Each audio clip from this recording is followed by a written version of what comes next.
प्रमोद भैया जिंदाबाद जिंदाबाद जिंदाबाद। प्रमोद भैया जिंदाबाद जिंदाबाद जिंदाबाद।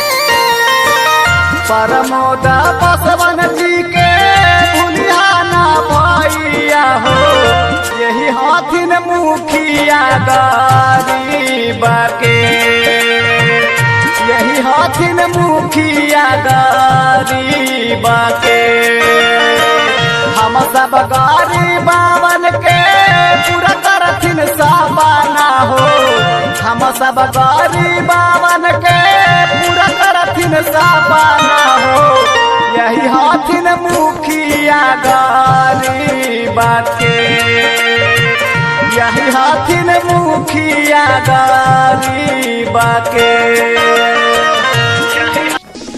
जी हाँ दोस्तों, हर पल रहेगा एक ही प्रयास, गांव की तरक्की और गांव का विकास। Music by Kumar Mukesh. प्रमोद भैया के लहर उठता बे हो,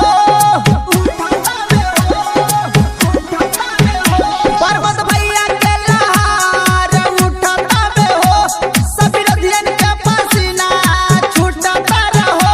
घूमी घूमी के सबको बता देना है, घूमी घूमी के सबको बता देना है। प्रमोद भैया को मुखिया बना देना है, प्रमोद भैया को मुखिया बना देना है। सब विरोधियन को अंगूठा दिखा देना है, सब विरोधियन को अंगूठा दिखा देना है। जी हाँ भाइयों, प्रधान चुने गिरगिट नहीं जो हर समय अपना रंग बदले, क्योंकि जो इंसान गरीबों की ना सुने उसे कभी अपना मुखिया ना चुने। सबका से यहाँ छा दिलवा के साचा, बड़ी अपने प्रति यहाँ सीनू हो, बड़ी अपने प्रति यहाँ सीनू हो। मिलल बा मौका खैहा ना धोखा, सुन हमारे चाचा चाह चीनू हो।